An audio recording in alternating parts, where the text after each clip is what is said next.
This is All India Radio.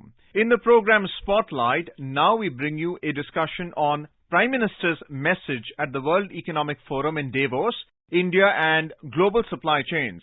The participants are Sharat Kohli, economic analyst, and Ruchika Chitravanshi, journalist.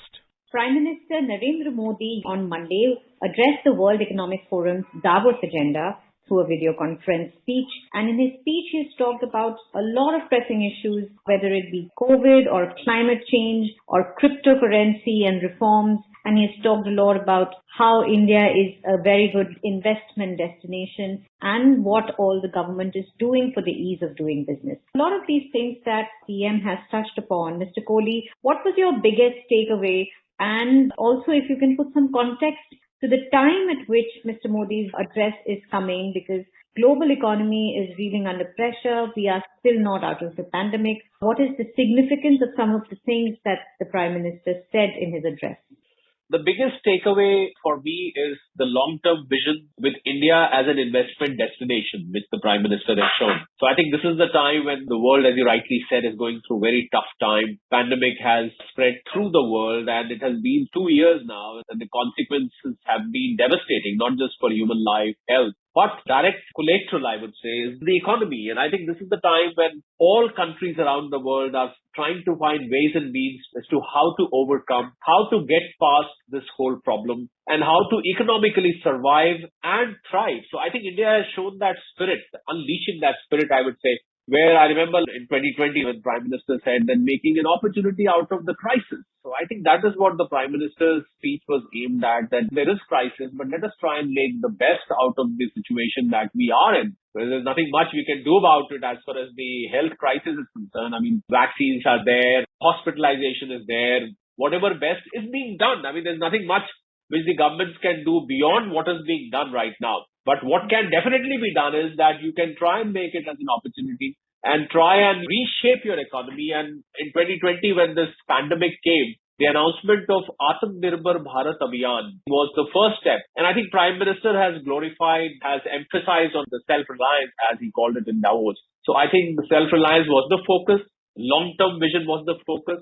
India is a 25-year forward vision that people should look at. Because see, any investment, Ruchika, when it comes to a country, you always give it a long-term perspective. No investor wants to invest in a country which is unstable, which has got a short-term vision, a country which doesn't show you a direction in the longer term. So I think Prime Minister emphasizing on the 25 years vision, I think was the key. And any investor should get comfort and should feel good about the fact that whatever money they pump in, whatever form they bring in the investment, I think 25 years vision is a huge comfort for any investor. One of the big headlines that has come from PM's address is that he said that this is the best time to invest in India. And as you rightly said, that obviously he's talked about following the path of self-reliance. But he said at the same time, we are also working on incentivizing investment and production. He's talked about the PLI schemes that have been implemented in 14 sectors. As an economic expert, do you see it as indicative or as a sign of things to come that will India do more to invite foreign investment into the country? Do you see more steps being taken towards this direction given what PM has said at a global platform? Ever since the pandemic struck in March 2020, although the government was already in a reform mode from the time it took over in 2014, but ever after the pandemic, I think this whole process was speeded up. And be it Atmanirbhar or be it any other agenda which was taken up at that time, I think converting the crisis into opportunity became kind of a motto of the government, and reforms was an outcome of that. It was also an outcome. It was also a cause. It was also a reason. You can call it whatever.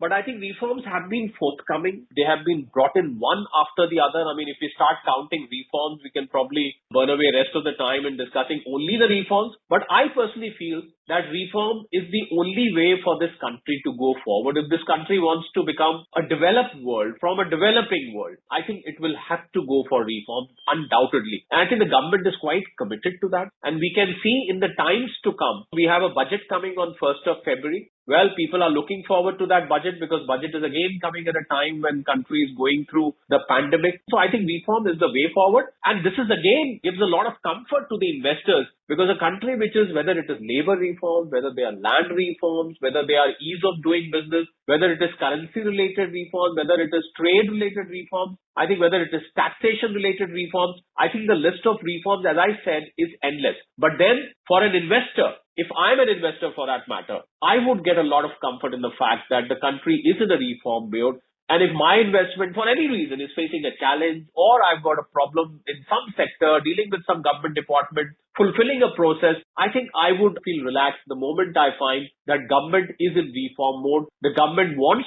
to attract investment, and any government for that matter which wants to attract investment has to be in the reform mode and has to bring about reform, which is what the government of India is doing. Very interesting. You also touched upon the upcoming budget because the Prime Minister has talked about reducing our corporate tax rate to make the businesses more competitive and promoting the ease of doing business. But a lot of other important things that he has talked about, and if we talk in context of the COP summit as well, he has said that India constitutes 70% of global population but takes a power commission of only 5%. And its effort for sustainable development is 100%. Can you tell us a little bit about what PM has talked about and what is India's position, especially with the commitment of the net zero target by 2070, when India's growth will be clean, green, sustainable, reliable and all? When India announced 2070 as the target, I think it took the world by surprise, and a pleasant surprise for that matter, because for India having made that promise,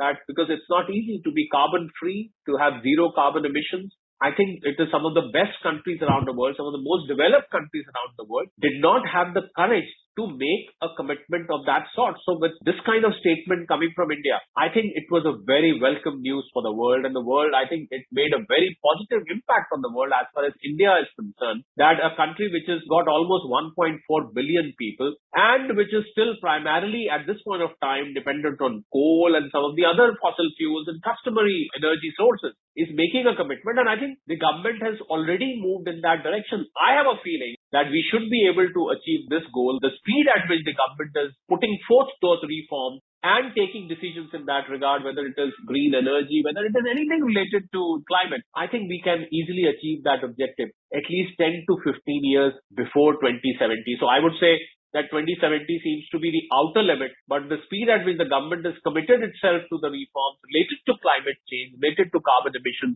Look at what is happening in the world of automobiles for that matter, where we use petrol and diesel. The speed at which the electrification of vehicles is happening. I think in the next 5 years, you will probably see half the vehicles on the road running on battery. So I think which is going to be a huge positive impact on the environment. So I think India has got a very, very achievable target, and I have a feeling that we will achieve this sooner than what has been committed. Another aspect, Ruchika, which I would like to touch, which Prime Minister said during the Davos address, was about the pharma industry.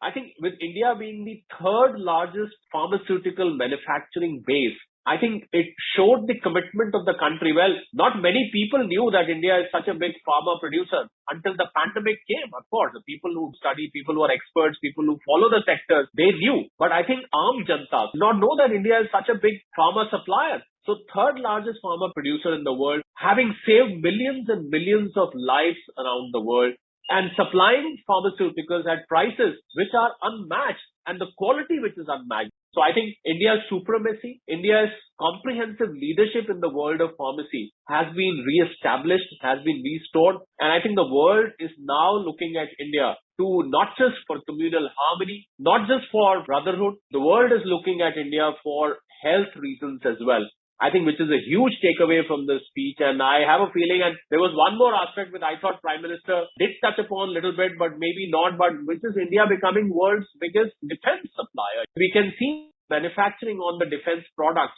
is going to shoot up like anything. And from a time when we used to import defense equipment, we are going to become exporters. And we've already started receiving orders from the third world countries where some of our missiles like BrahMos and all that are being welcomed and they've been greatly appreciated around the world. So I think India's self-reliance, India's giving away dependence on so many things was the focus of the Prime Minister. And of course, inviting investments from the world that this is the right time for you to invest, because soon after this pandemic settles down, Ruchika, I can tell you with conviction that India is going to be the fastest developing economy in the world for many, many years to come. No other economy, including China, I can say it with a great confidence, because we just heard China GDP numbers. They have slowed down. In China, pandemic is just beginning to pick up again. So in the next few years, I think India will throw behind China and other developing economies to become world leader. And that is when the whole world is going to look at India. One of the things that PM has talked about was the launch of the PM Gati Shakti Master Plan,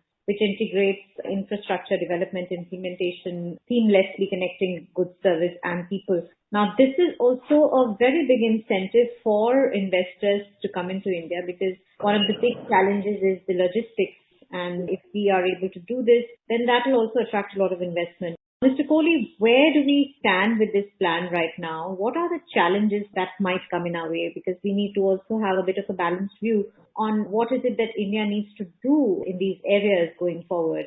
We are a federal structure and we have a central government, we've got state government. So the biggest challenge sometimes that the country faces when you launch these infrastructure projects, let's say an infrastructure project goes to Punjab or Rajasthan or some of the places which are not ruled by the same political party who's at the center. So we do see these political challenges. There are some obstructions which are faced. The clearances take time. The whole idea of launching Gati Shakti was to have a coordinated effort where this whole national infrastructure pipeline plan of more than 100 lakh crore, which has been planned by the government, more than $1.5 trillion for that matter, I think is the whole mandate behind. And I think as far as the challenges are concerned, Ruchika, I would say political opposition or political resentment sometimes comes as an obstruction. The bureaucracy and the political system, they need to work hand in hand, because if we see the files not getting cleared on time, things getting delayed, I think the whole push to infrastructure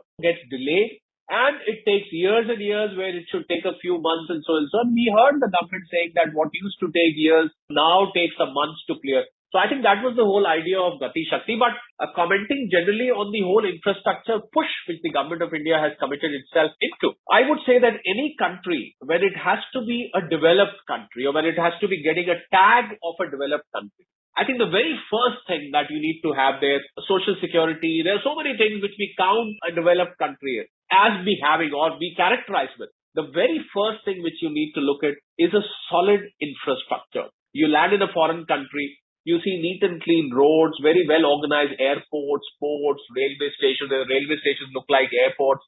The bus stations, everything is very neatly organized. It is clean. There are facilities provided for everything. This is what we call as a developed country. And I think India is heading in that direction, although we are some distance away from achieving that, because 60 to 70% of our population still stays in rural areas where there's a lot of infrastructure work to be done. But then I think a very good beginning has been made, in my opinion.